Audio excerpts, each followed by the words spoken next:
Donc vous allez dans un navigateur web, comme Google Chrome par exemple.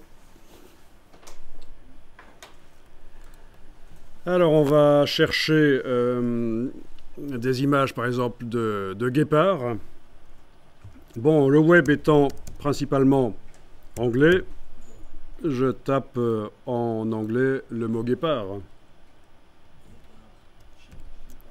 Maintenant, si vous le tapez en français, vous allez évidemment trouver aussi des guépards, mais beaucoup moins sans doute. On va dans la partie images.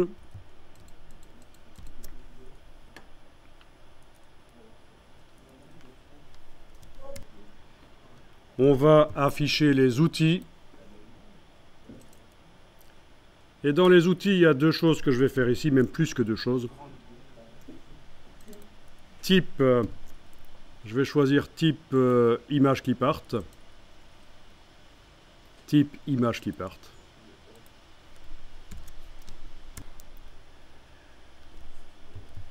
Au niveau de la couleur, moi ce qui m'intéresse c'est une silhouette de guépard. Donc je vais ici demander des images noires. Il y a beaucoup de chances que j'ai des silhouettes, voilà, elles arrivent. Donc c'est le filtrage des images. Déjà j'ai demandé des images uniquement qui partent, ensuite j'ai demandé des images noires.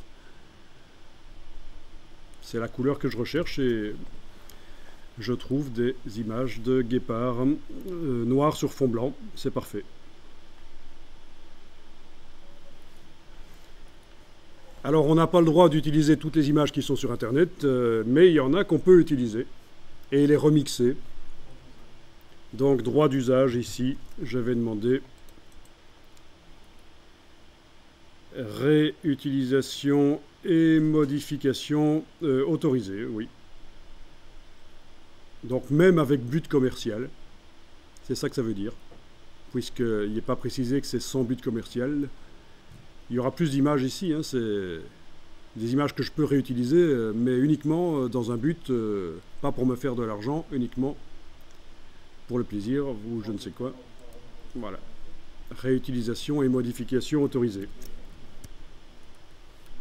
Donc ce qu'il faut retenir, c'est que vous n'avez pas le droit d'utiliser toutes les images qui sont sur le web. Mais il y a des possibilités de trouver des images et l'auteur de l'image ne pourra pas venir vous ennuyer, vous envoyer des mails pour vous demander de l'argent parce que vous avez utilisé son image, si vous, évidemment, filtrez correctement les résultats.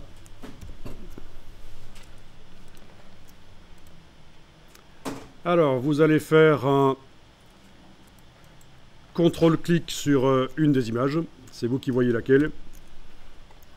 Je vais descendre un peu plus bas pour voir. Oui, il n'y a pas que des guépards, mais bon. Il n'y en a même pas beaucoup, en fait, hein, des guépards ici.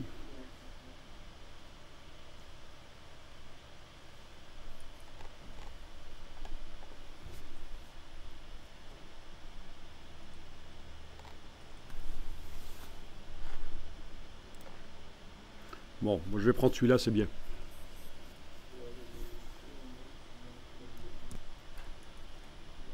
Voilà, vous allez enregistrer l'image. Clic droit. Enregistrer l'image sous. Ça va, vous l'avez. Vous verrez qu'à un certain moment plus tard dans la formation, je devrais vous demander d'installer un module externe dans Google Chrome pour pouvoir télécharger les images en haute définition. Mais là, c'est déjà pas mal. Vous l'enregistrez dans le dossier d'aujourd'hui. Il n'est pas interdit de renommer, parce que c'est un nom un peu long. Voilà.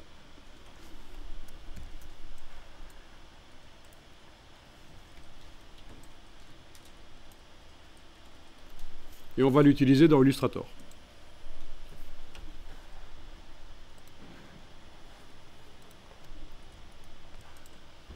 Donc, de retour dans Illustrator, vous faites fichier importer. Et oui, parce qu'on a affaire à une image qu'on veut importer dans notre document. Et en plus, ce sont des pixels. Et Illustrator travaille en général des vecteurs, évidemment. C'est ça que Illustrator travaille. Donc je suis vraiment obligé de faire fichier importer. Et vous allez chercher dans votre dossier, vous allez chercher l'image. Voilà. Alors, je vais la redimensionner. Un petit zoom arrière et l'outil de transformation manuelle avec la touche majuscule. Voilà.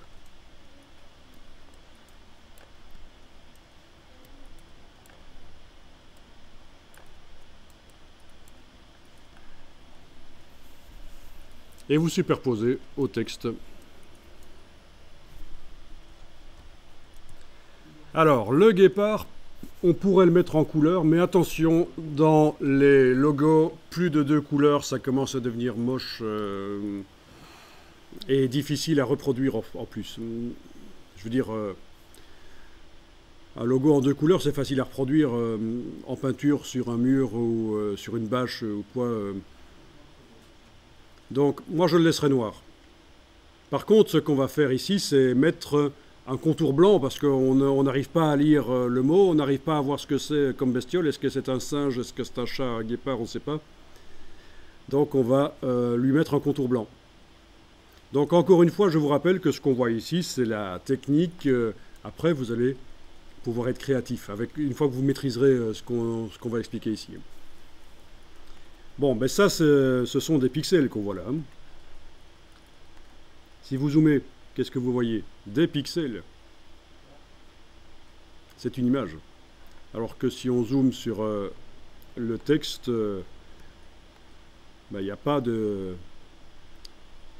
problème. On zoome et on ne voit pas vraiment de pixels. Bon, il y a des petits escaliers, c'est inévitable, mais c'est pas des pixels comme ici. Donc ce qu'on va faire, c'est transformer cette image en vecteur. Bon, elle est sélectionnée, on va aller chercher le moteur de transformation en vecteur, c'est-à-dire le moteur de vectorisation.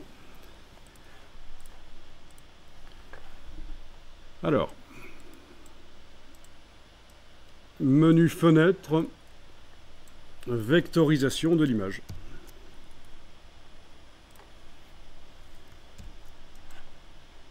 Alors, si c'est totalement grisé comme ça veut dire que votre image n'est pas activée. Il faut évidemment activer l'image avec la flèche noire pour arriver à vectoriser. Vous pouvez cocher la case aperçu. Comme ça, vous voyez ce que ça va donner, la vectorisation. On devrait déjà être en vectorisation noir et blanc, c'est ce qu'on veut. On veut des vecteurs noirs et des vecteurs blancs. Et de toute façon, notre image au départ ne contient que du noir et blanc, donc voilà. Mais alors, ce qu'on voudrait, c'est que le fond devienne transparent. Autour du guépard noir, il faut que ce soit transparent. Et vous avez ici une option à cocher pour ça. Dans les paramètres avancés, vous avez une option qui s'appelle « Ignorer le blanc ». Ça veut dire que les pixels blancs de l'image, il va considérer qu'ils sont transparents. Voilà. Donc voilà. Vous le verrez encore mieux si vous demandez menu affichage, afficher le damier de transparence. Vous verrez encore mieux l'effet de cette option ignorer le blanc. Quand c'est décoché, voilà, quand c'est décoché ignorer le blanc, vous voyez qu'il y aura des vecteurs blancs à cet endroit-là. Quand vous cochez ignorer le blanc de l'image devient transparent. Ça ne générera pas de vecteur blanc.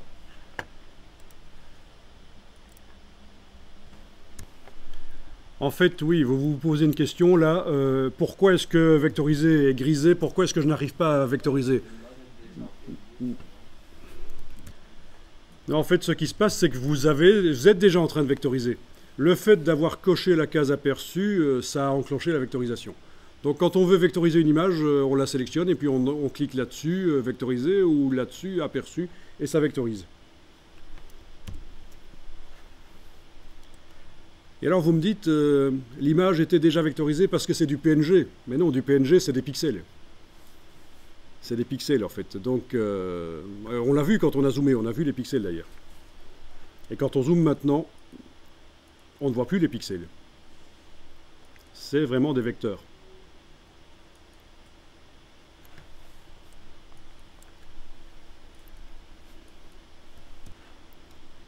Bon, ben, va falloir l'utiliser, cette image, ce guépard.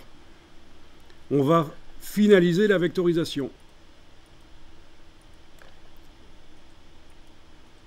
Regardez un peu dans la palette des calques, qu'est-ce qu'on obtient là pour l'instant. Qu'est-ce qu'on a dans la palette des calques? Vous avez un objet qui s'appelle vectorisation de l'image. Ce sont donc des vecteurs et à l'intérieur, l'image s'y trouve toujours. L'image originale s'y trouve toujours. On va transformer ce système qui s'appelle vectorisation de l'image, on va le transformer réellement en vrai vecteur modifiable dans Illustrator. Et pour ça, vous allez dans le menu Objet, Vectorisation de l'image et vous demandez Décomposer. Objet, Vectorisation de l'image, Décomposer. Voilà. Si vous regardez maintenant dans la palette des calques, vous avez obtenu des vecteurs. Donc l'image PNG du guépard n'est plus dans le document Illustrator ici. Elle a servi à générer des vecteurs et on vient de l'évacuer en demandant de décomposer la vectorisation.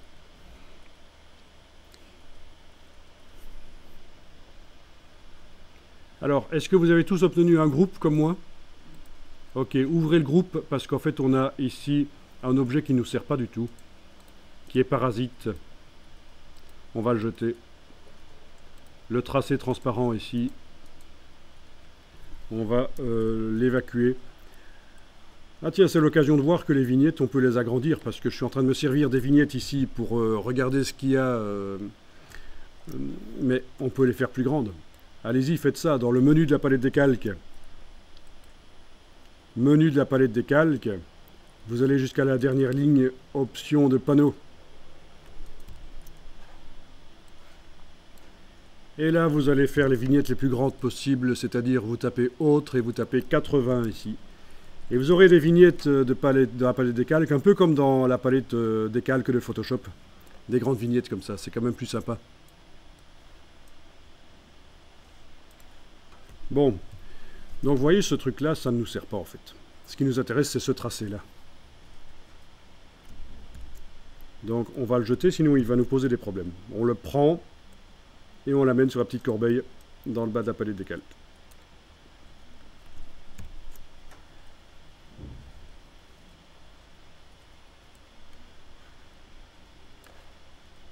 Bon, je mets un contour blanc sur le guépard, donc contour est en avant-plan dans la palette des outils, on choisit du blanc dans le nuancier. On augmente l'épaisseur du contour par la palette contour. Ou par le dessus, vous savez qu'au-dessus, dans la barre contrôle, vous avez toujours les raccourcis en fait.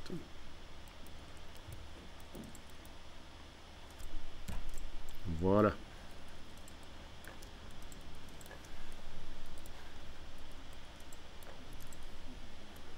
Et vous pouvez redimensionner comme vous voulez.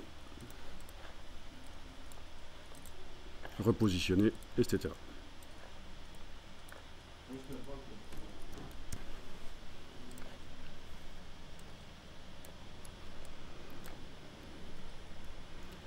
Ok, bon, c'est pas génial au niveau visuel, mais enfin le principe est là, le principe de l'encoche, vous avez des objets.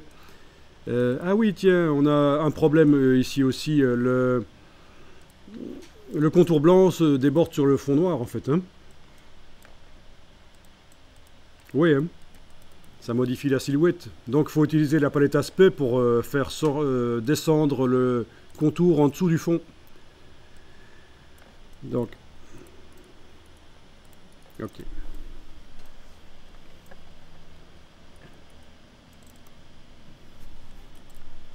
Voilà. Palette aspect. S'il faut, je double-clique sur le mot contenu. Voilà. Le contour blanc va passer en dessous du fond. Et voilà.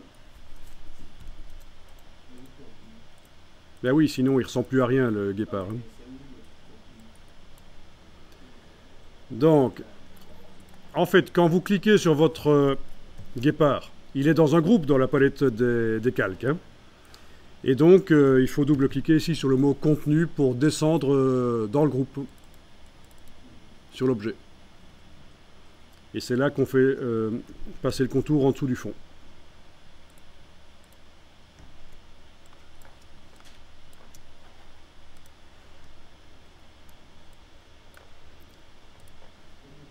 Ok, n'oubliez pas d'enregistrer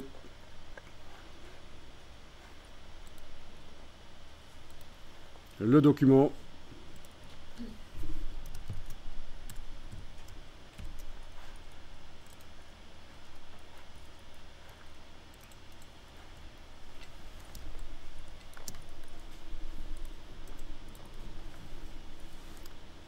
Bien, alors quand on fait des illustrations comme ça dans Illustrator, c'est pour les utiliser éventuellement dans InDesign, dans une mise en page. Ben, on va tester ça. Vous avez InDesign, on va lancer InDesign et on va tester. Donc, vous gardez Illustrator ouvert et vous allez lancer InDesign.